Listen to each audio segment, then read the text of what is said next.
Okay, so chapter 7 and page 28, talking about things that are stuck forever until they're not stuck forever.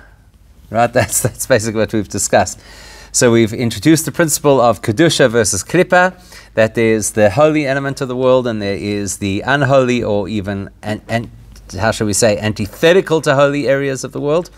So that's what we call Klippa, is that which is antithetical to the world, to holiness. Those are the parts of the world. So we said that there are two kinds of Klippa. There's what is called Klippas Noiga, which means that it's kind of neutral. And depending on how we behave and how we act and what we choose to do, that will decide if it will be elevated into something of holiness and meaning, or if it will be degraded into something which is trapped until we do Teshuvah. Okay, that's pretty much so.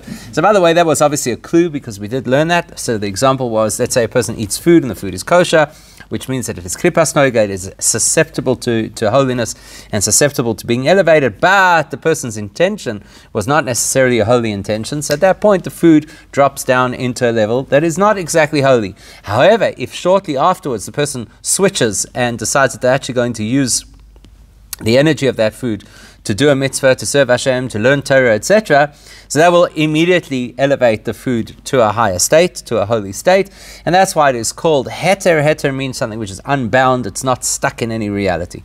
By contrast, we said the world of real klippa, if there's such a word, real klippa, the world of the three impure klippas, that is a world which is completely stuck. So let's say, for argument's sake, the example, sticking with the example of food, if a person eats non-kosher food, that is an experience that is trapped, and as the food is trapped in a state of impurity, there's no escape. Lo oilam. That's how it is forever. And then we said, well, forever is not exactly forever, because forever only means until Mashiach comes, and when Mashiach comes, then Hashem is going to eradicate all impurity from the world. So naturally, whatever has consumed and locked in this particular aspect of life, it will be completely removed. So naturally, the food and the experience will be freed and elevated. Okay, that's pretty much what we learned. And then we said there's another possibility, and that is called Teshuvah Gedola Kol Kach. And we don't know what the Kol Kach is. We haven't yet finished the sentence. We're still mid-sentence. It's taking us 3 weeks, but we're still mid-sentence. That is, the person does Teshuvah Gedola, great Teshuvah. How great? Kol Kach, so great that something's going to happen.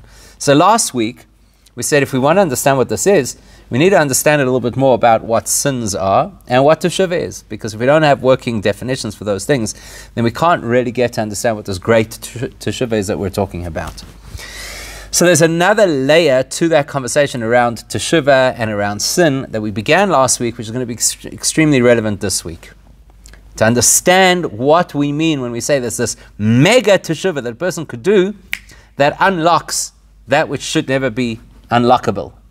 It's the Houdini Teshuvah, right? Can break out of anything. Okay, so let's understand what this is. Last week we spoke about 3 possible levels of sin. I use the word sin very generously. It's not necessarily a good word. It has a lot of overtones, a lot of negative associations. I mean, it shouldn't really have positive associations, but you know what I mean? It's a very loaded word. But we're going to use it anyway, just because for ease of reference. So we said there are 3 kinds of sins. The worst kind of sin is deliberate. It's what we would call a rebellion, or in terms that are perhaps a little bit more familiar to us in the Jewish world, dafka. You familiar with this word? Dafka. That means to say that a person knows that they should not do this. They know that it is an affront to God, and they decide not just that I don't care, you know, I just want to enjoy myself. The person says, I'm going to show God that I don't care. Okay, so that's the most extreme version of a sin. Naturally, it goes without saying that if a person does something which is deliberately negative, they have to anticipate negative consequences. Right? Have you ever seen with little children where they misbehave and misbehave and misbehave and misbehave, and the parents threaten them and threaten them and threaten them and threaten them, and then eventually reaches that tipping point where the parent actually is about to carry out their threat. What does the child do at that point? No, no, no, I'll be good, no, no, no. Right? So the person who does this deliberate Aveira when it hits the fan, right? When it reaches that point, that things are going wrong, they feel like there's now divine retribution, then they say, no, I'm sorry. Try to do Teshuvah. So that kind of Teshuvah is Teshuvah where the person would like to somehow downgrade their deliberate choice to an inadvertent choice. So, as an example, how often have you had this guy? I mean, if I had to try and track how often I've had this kind of conversation with people. You know, rabbis get sucked into all kinds of conflicts. This couple's in distress. Those business partners are having a go at each other. This family is fractured or whatever. So what happens? I had something just happen to me this week. Somebody uses it. It's a great example. Person described a particular incident, and they described a particular behavior of theirs in that incident. They told me that their behavior was inappropriate, and they apologized to the person who they behaved inappropriately towards, and then in the same breath said, but had that person known what kind of a day I'd had, they would have appreciated why I was in such a difficult mood or state of mind or whatever, and why I reacted in a way that was inappropriate. So in other words, what does the person want? What does the person want? The person wants the other individual, the so-called victim, I suppose in this case, to mitigate, to realize the mitigating circumstances of their behavior. I'm not a bad person. There were circumstances to justify what I did. So that's a very normal human psychology, right? Where a person says, I don't want to confront the fact that I'm a bad person, so I'd rather say there were circumstances. I was going through a very rough patch in my life. You very often hear that when you speak to people who are trying to recover from addiction. So they'll tell you, the reason I got involved in the first place was because I was going through a very bad patch in my life, which may well be true, may not be true, but it certainly helps them to contextualize the behavior so that it doesn't feel like I'm a bad person. You ever had this? You come home, you've had a rough day, everybody got on your nerves. Who gets the brunt of it? Somebody who lives under the same roof as you. And then, obviously, when you settle down, you catch your breath. What do you say to them? You say, listen, I had a rough day. What? Oh, yeah, of course. I thought you were opening the gate or something. I was trying to work out how you could do that. Right? I had a rough day. So it's normal human psychology when we've done something that we know wasn't appropriate, we'd like to come up with some kind of a way to downgrade the severity of our choice. So for many people, that's how they understand Teshuvah. That's what Teshuvah is. Hashem has designed a world where for every action, there is a reaction.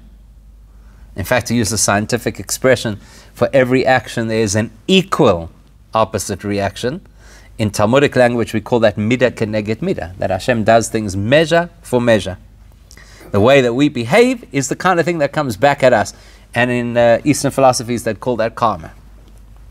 So when the karmic reaction comes, that's when a person realizes, oh my, I was out of line. So for many people, perhaps the majority of people, the objective of Teshuvah is to try to dodge that bullet. So if I could transform the nature of what I did from being a dafka rebellion into an inadvertent behavior because I wasn't thinking, well then hopefully the judge will have mercy on me. That kind of teshuvah would be teshuvah that is motivated by what? Let's think about it. If you had to summarize, what is the motivation of this teshuvah? Selfishness. Okay, that's the... I'm afraid to say I agree. It's not necessarily the kindest way to say it, but it is selfish. It's a teshuvah that is motivated by self-interest. So we don't have to say it as harshly as selfish, but it is a self-interested teshuvah. In other words, the objective of that teshuvah is to protect me. So what motivates that kind of teshuvah is fear, and it's not even fear of God. It's fear of the pain of the consequences. So I think everybody would acknowledge that that is a very basic and we can even say immature kind of teshuvah. It might be extremely common, but it's really quite immature. So let's translate that into human relationships because it will help us just to contextualize it well. So a couple has an argument, as couples do, yes? You familiar with this? Ever seen it? Read about it in a book, right? So couples who have a disagreement, and it gets very heated. And then the husband decides that he should apologize to his wife because he's afraid that she may not make dinner for him if he doesn't apologize. So how developed is that relationship? How mature is that apology? It's going to come, why is he apologizing? Yeah, it hasn't considered the fact that she might be hurt. He's purely looking at it from the perspective of self-interest. A man needs to eat. You got to do what you got to do. So if he has to apologize, he has to eat humble pie to be able to eat cottage pie, then he's going to do it. That's what he's going to do. So he's going to apologize. That is extremely self-interested. And to be frank, it's not really considered true Teshuvah. It's self-serving. Nevertheless, Hashem is very compassionate.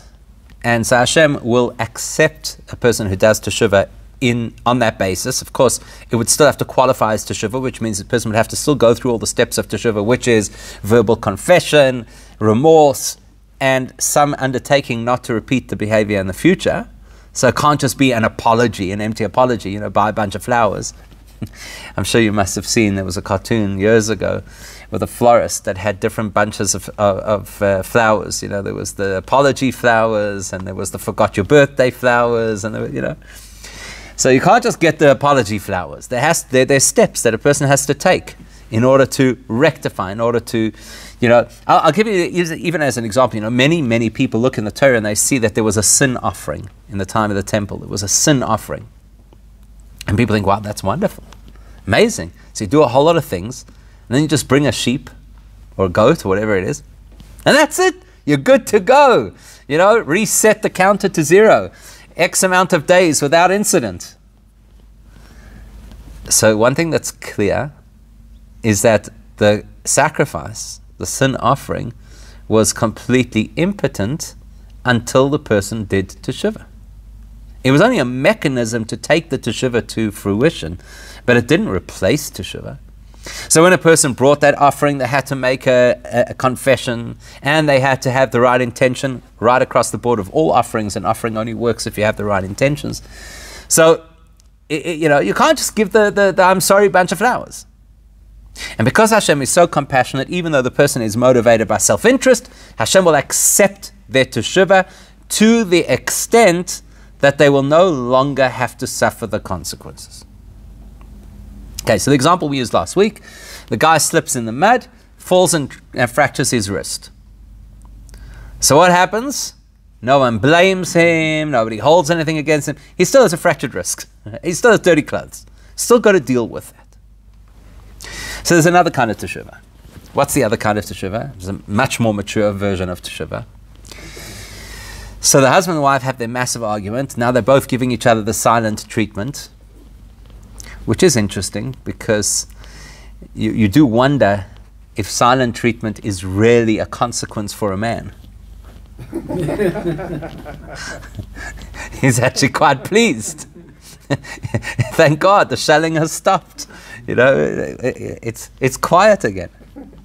So the two of them are giving each other the silent treatment. They're not talking to each other. They're sitting in different parts of the house. He's buried inside a TV show, whatever, that makes absolutely no sense. And she's busy piling dishes, banging the dishes in the kitchen, whatever's going on, right? They're not talking to each other. And then after they blow off a little bit of steam, 5 minutes, half an hour, 3 hours, whatever the particular time frame is, depending on the couple, they start thinking to themselves, I really don't want to go down this route.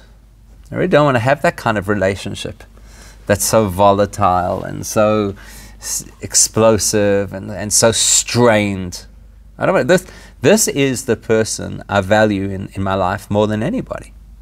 This is the person that I've chosen to dedicate my life to. This is a person who gets me. This is the person who has stood me by and stands me by through so many difficult things. This is the person I can say different things that I could never say to anybody else. Do I really want, forget about in the long term, Do I really want to go to sleep tonight with this cloud hanging over us? Do I really want to have this wedge between us? So then, whichever one of them is the one who takes the initiative, goes over to the other and says, listen, I think I might have been a little bit out of line. I think we all got a little bit out of line. I think it was heated, whatever. Let's do something. Let's sit down and have a coffee, talk it over, do whatever it is, whatever the method of reconnect is that particular couple has. And that's it. Let's get past this, because the truth is, what we really don't want in life is to lose this relationship, even temporarily. Now, I think everybody will acknowledge that's a way more mature and appropriate type of apology. Way more mature. Saying, I value you. The reason I'm apologizing is it's not a matter of was I right, was I wrong, all the jokes that people have about relationships, in a married couple, one person is right and the other person is the husband. So it's not about who's right and who's wrong. It's about saying, I see you should have listened to me and this and that. It's about saying, I value you. And that transcends the particular hiccup that we had. And we may still not agree on the issue. Truth is, we may never agree on the issue. But I value the relationship more than I value the fact that I needed to have the satisfaction of being right or whatever. So that's a far deeper kind of teshuvah. That would be the person who turns around and says, I want to do teshuvah, not because I'm worried that Hashem has every bit of dirt on me, and he's just waiting for the moment, and then he's going to get me, and it's going to be this barrage of stuff that's going to affect me in every area of life. So I better make up to him because he's more powerful than me. This is a different kind of teshuvah that says, I value our relationship. The reality is that it's incredibly important to me that I have a meaningful relationship with God, and because something has happened in this relationship that has driven a wedge between us, so I need to do something about this. Now that kind of teshuvah not only will mitigate that now the person is no longer going to suffer the consequences, in other words, they're no longer going to get the lightning bolt, but that kind of teshuvah will completely redefine the act itself. I'll explain what that means. Many, many children at some point in their life witness their parents having an argument that gets so heated that they believe their parents might divorce. Happens to many kids. And the reality is that divorce is not on the cards. They just happen to be very passionate people. So when they argue, they argue. So when the child can see after that fact that the relationship between the child, for the child, the relationship between his or her parents is fine. Not just for another hour, a day, months. Months go by and everything's fine. Then the child realizes, you know what the truth is? The truth is they have a good relationship. The truth is they are in a stable marriage. Life happens. Things sometimes go out of control. In fact, it's probably a good lesson for a child to see growing up. So one day when they engage in that type of conflict in their own marriage, they'll know it's not the end of the road. That it is possible to have some kind of a hectic period and recover from it. Why? Not because you do hard work to recover, but because the fundamentals are there. So here you've got an individual who says, I know that I'm not supposed to eat this kind of food because it's not kosher. I know that. And I don't just know it in some kind of abstract way because I know what Jews subscribe to, and I watched a couple of Netflix programs about Hasidim, so now I know. Maybe the person grew up religious. And then they reached a point where they said, you know what, Ad Kan, thank you very much. I enjoyed it while it lasted. Now I'd like to explore the big bad world, and I'm no longer doing these things. On principle. Now they're going to come and do teshuvah at some point. And as they go through their journey, they come to a point where they say, you know what, that wasn't the right approach. I want to now re-engage with God, but I have all this baggage. So the person now turns around, so to speak, to Hashem and says, listen, the truth is, I had my moments, I got caught up, just like the couple gets caught up in the particular issue they're arguing about. I got caught up in the particular thing that attracted my interest. But fundamentally, I really believe in this relationship. It's not now a matter of some kind of abracadabra where you take an action that was a deliberate rebellion against God, and now you play with the code of nature and transform it into something which was inadvertent. There's not a trick. It's not a miracle. Teshuvah comes from the word to return. The person is saying, I'm going back to who I truly am. There was an aberration in my behavior that I was fully invested in at the time that it happened. Doesn't matter how bad it was. I was fully invested. It was ugly. I was inappropriate. I was disgusting. Now coming back to who I really am. It is possible for a couple to be in a fight that gets so heated they say things that should never ever be said. So what, are we going to pull out a magic wand and say we're going to make it all disappear now because you kiss and make up? No. The couple has to be able to discover, rediscover, or reinforce or confirm that their relationship is fundamentally deeper and stronger than that particular incident, regardless of how ugly it was. When I go back to that reality, then I see that was inadvertent. I clearly wasn't thinking, because I would never have behaved that way if I was thinking clearly. But I was sleep deprived, I was stressed, you said something that triggered me, whatever it is. And I'm not saying these are justifications. But what they do for us is they help us understand that this is when a person was not themselves. Says the Gemara, if a person does Teshuvah, and they do proper Teshuvah, Zedoinois nasaloi kishkogois, then sins that were originally considered intentional because they were intentional are reduced to inadvertent. Not because of a magical formula, but because the Teshuvah re-established who the person truly is and what their relationship with Hashem is really like. Neither of those is what we call Teshuvah Gedolah. That is ordinary Teshuvah. So the first example is very immature Teshuvah that barely qualifies to be called Teshuvah because ultimately the person is just interested in self-preservation. Let me escape the wrath of God. But the second type of Teshuvah that we've just described, that is genuine. That is meaningful, authentic Teshuvah, where a person really reconnects to who they truly are, and that way they're able to completely diffuse the situation from being an affront to God to being, I don't know where my head was. And that's kind of what the Talmud tells us, that Ein Adam Oiver Aveira, a person would never sin, Ela im kein nichnas bei ruach shtus, were it not for the fact that they had temporary insanity. Because if we were thinking clearly, we'd never do that. Exactly like the teenager who gets behind the wheel after a few drinks and then smashes his father's car. It was a sugar thing to do, right? But now we're talking about something called Teshuvah Gedolah, a great level of Teshuvah. And we're going to have to explore exactly what that means, a great level of Teshuvah. Okay, so let's go back to our couple. We should have given them names at the beginning. It would have been more fun. So we've got our married couple who's had their conflict, yes? Level 1, which is a marriage in crisis. The only reason they apologize to each other is because they need something from each other. Self-interested. Bad platform to build a relationship. The second was a much healthier reality, and that's the couple that says, come on, let's be honest. Let's be honest. We love each other. This is nonsense. Put it behind us and let's go forward. And then you get another kind of Teshuvah.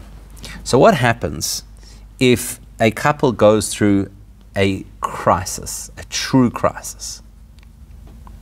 Let's say, I'm going to use an extreme example, but let's say that one spouse accuses the other spouse of infidelity. Now that is a critical issue in a relationship, right? That undermines all of the trust in the relationship.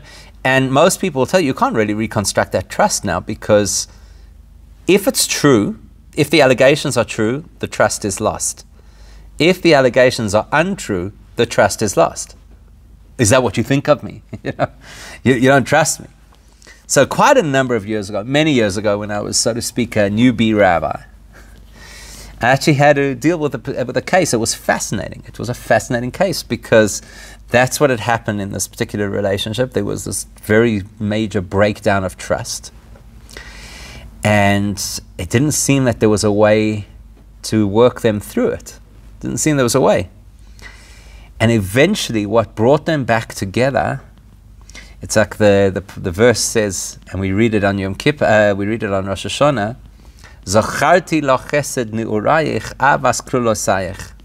Where Hashem says, I remember the love of our youth. In other words, what actually got them through it was to take them back to a very early stage of their relationship where they had this incredible connection and remind them and illustrate to them that that connection was still there. And the question is, how do you do that? When you've got a marriage that is so near to the edge, what are you going to say? Oh, you people, you used to be so amazing. It's not going to talk to anybody. And even let's say that they acknowledge, yeah, we were once these incredibly loving people. So, it's possible to lose that. It's possible to lose that. So what has to happen in that kind of a situation where there's such an extreme breakdown in the relationship? Let's work it out. What has to happen? How do you put Humpty together again in that scenario? What needs to happen?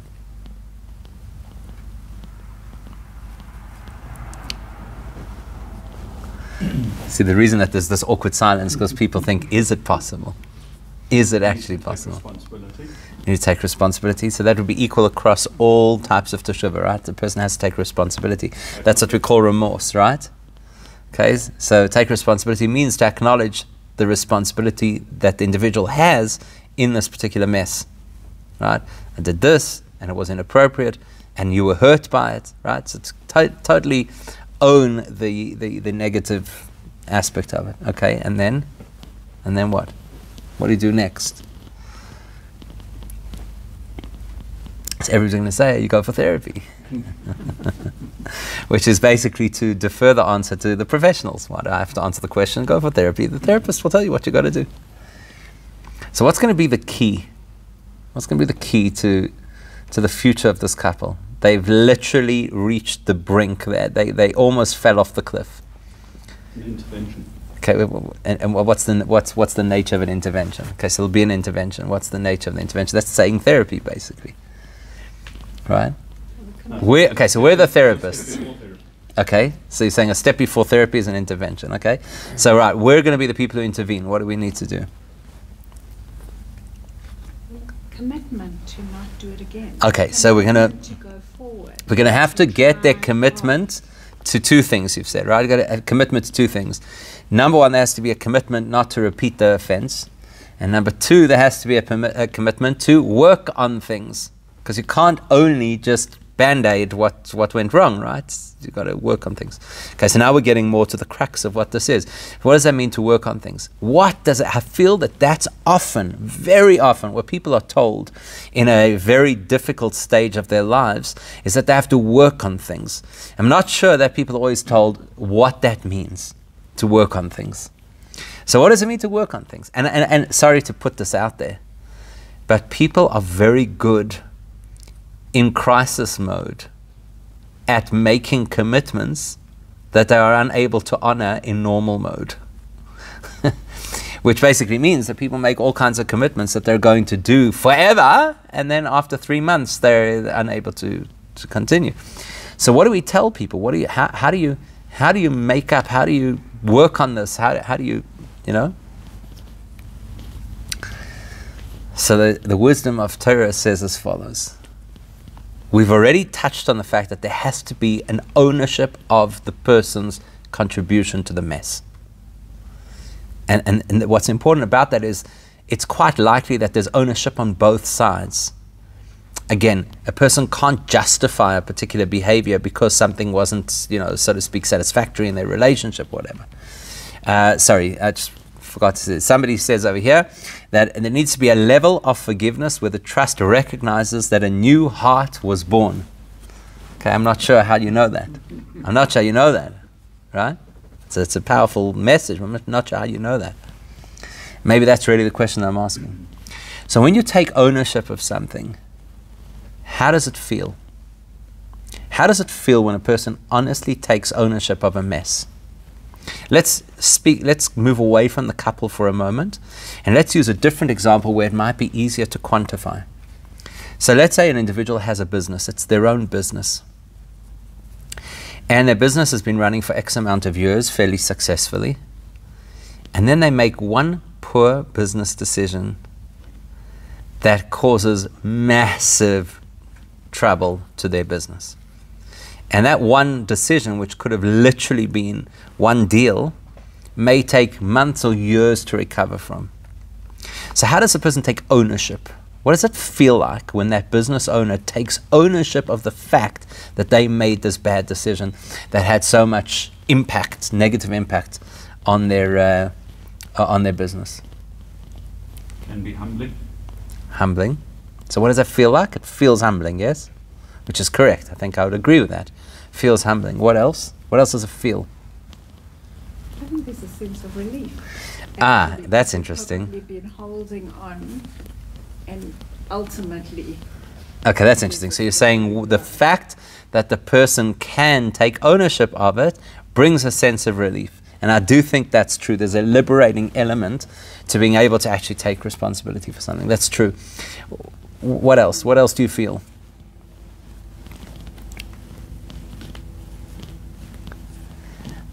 So I'll tell you and I'll give you an example. Okay? Give you an example. When we were, somebody says regret. Regret. Now that's a big word, regret.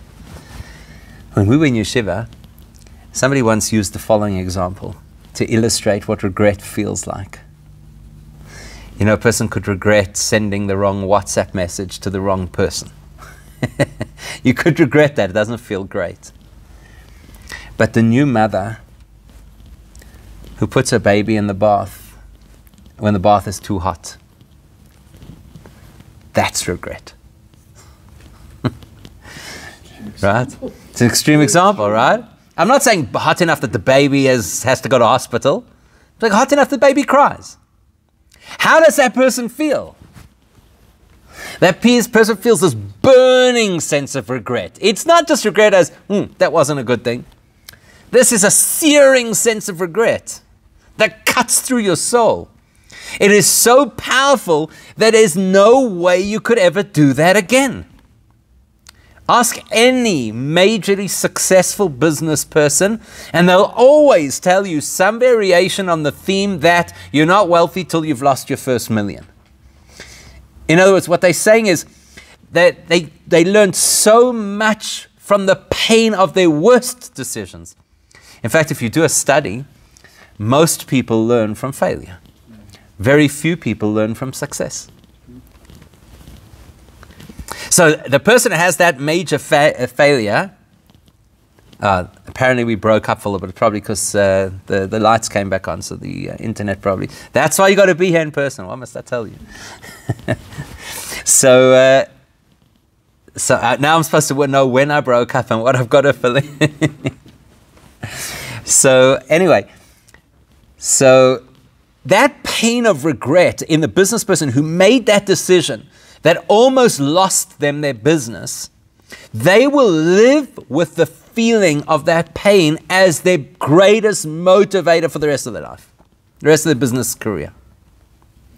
The couple who got to the point where everything almost fell apart because it was such a breakdown and such a crisis in the relationship, that pain of crisis will be the greatest motivator if they work on themselves, obviously, the greatest motivator to keep this relationship not only alive but growing.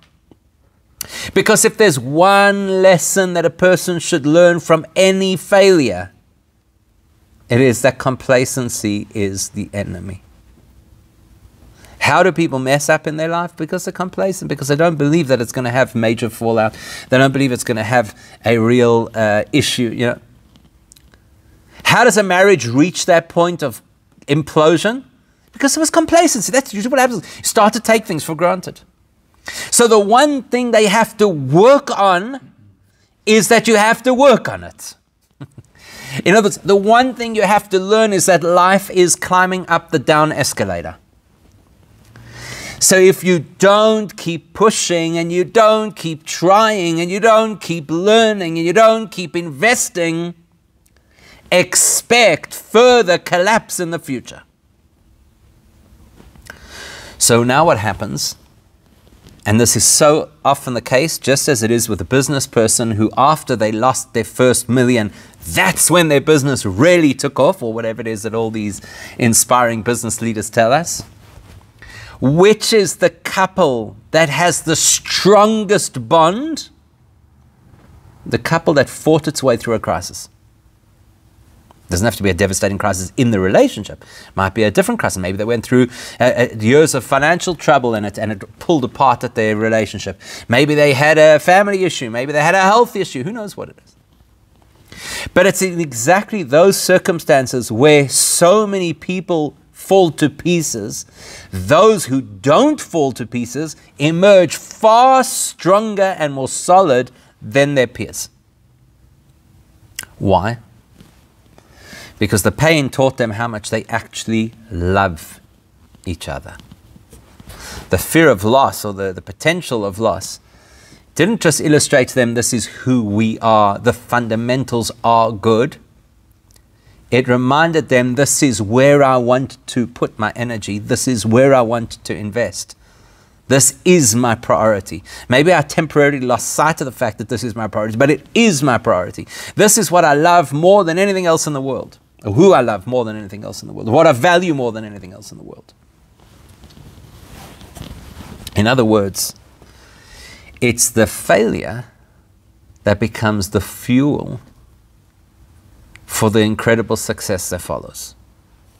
Had there never been that failure, there wouldn't be that jet fuel for their progress and their growth. It's for that reason that our sages tell us, well, it's more in the language of Kabbalah, that we know the Gemara tells us a Baal Teshuvah can reach a level that a tzaddik can never reach. But in Chassidus and Kabbalah, the reason is given because a Baal Teshuvah is always much more passionate because they feel the need to compensate for lost opportunities. The father who comes home after 20 years in the office and suddenly realizes that his child is all grown up and moving out of home and he doesn't even know what their favorite food is. That father, the pain of that realization could turn him into the best father ever for the rest of his life. Teshuvah Gedola, the great Teshuvah that we're speaking about over here in this scenario, is the kind of Teshuvah that is so powerful and so profound because the loss made me appreciate what I need to have more of. It's not just that I feel I have to go back to a safe space or to a foundation of connection. It's that I have to constantly invest in this connection because look how tenuous it is. Look how easily things could fall apart. So that couple that almost fell to pieces because there was the possibility of infidelity, that becomes the couple who dote on each other, who spend more time together, who have date night, who buy each other gifts, who talk and have meaningful conversations. Why? Because they realized how easily it was that they could have lost everything. So they now realize it's not good enough just to say we have fundamentals. I realize that for the rest of my life, this is where my energy has to go. This is where my investment has to go. This is where my time has to go. This is where my passion has to go. And it's exactly the same in Teshuvah. Teshuvah Gedola is a person who recognizes that because I did something that was so ugly in spiritual terms, which was harmful to my own neshama, and now I recognize what I stood to lose because of it. It's going to stimulate me to double up my efforts going forward. So the net result of this Teshuvah is not clearing the air. The net result of this Teshuvah is a turbo boosted version of my Judaism going forward. In that case, so let's have a look. The first kind of teshuvah, which we said is self-serving and pretty immature, that's the kind of teshuvah that's going to result in Hashem saying, okay, I feel that you meant well, you wanted to do teshuvah, don't worry, I'm going to withhold the lightning bolt. So you go from a rebel to somebody with muddy clothes, but you're okay. The next level of teshuvah, which is the teshuvah where a person says, yes, but that's not who I really am. I need to recognize who I really am. Really, I'm somebody who loves God. This was just an aberration, and I should never have done it. So Hashem says, fine, we'll downgrade that behavior and consider it as if it was inadvertent, it wasn't really you, it wasn't really your intention. It's fine, you'll never get punished, you still have muddy clothes. This kind of teshuvah is where a person says, because I did 3 steps back, that's why I'm doing 12 steps forward for the rest of my life. In other words, specifically, here was the person whose wife thought he was being unfaithful. So what does he do for the rest of his life? Totally showers her with this constant input that shows her that he actually has eyes for nobody else. The father whose child turns around and says, you don't know the first thing about me, so for the rest of his life, not because he's compensating, not because it's a wake-up call. Suddenly he realizes this is what I want. This is where I want to be. So he shows up at her graduation every year, and he takes her out for coffee, and he knows what's going on, and he interviews her boyfriends, whatever it is that he does. At that moment, not only do we reduce an intentional action and say, we'll consider it inadvertent because it wasn't really the real you, we'll actually say every one of those actions that were inappropriate are now part of your growth. They don't get cancelled, they get transformed. The person who realizes that I wasted X amount of opportunity in my life and now I have to make up for lost time has no longer lost those opportunities. He is now using that opportunity. It's a principle we call in Judaism, Yerida Tzorech Aliyah. Sometimes a bit of a slip down is in order to catapult us up higher. A great example of that is you have the golden calf, and the result of that, Hashem reveals to us the 13 attributes of mercy, and He gives us Yom Kippur. It's a transformative experience. It started off as the ugliest experience in Jewish history, and it ends as one of the most transformative periods of the whole of what Judaism is all about. Yom Kippur. That's the nature of this kind of teshuvah. So, if a person engaged in a behavior that got locked into the world of impurity, but as a result of that, that becomes the catalyst for a whole new investment in their Judaism because of that loss, well, then that loss is no longer locked. It's actually become part of their journey upward. It's actually become the jet fuel for all of their incredible growth. So the person who turns around and says, but for 40 years I ate non-kosher meat, and now you're telling me I'm locked away in the world of impurity. Well, if the person finds a handle to transform that searing sense of pain over the fact that I did what I shouldn't have done for X amount of time, and therefore I'm going to work on this, it means I'm going to invest, and of course, it's beyond the scope of this year to define how a person responds to various kinds of averus, but suffice it to say that the Torah has a methodology for different kinds of behaviors. When that becomes the catalyst for my growth, it's no longer locked into impurity, because look, it is not only on my journey, it is driving my journey of growth. That kind of teshuvah transforms the most negative, impure elements of our lives to become the shining stars of our lives. So that's a really powerful point.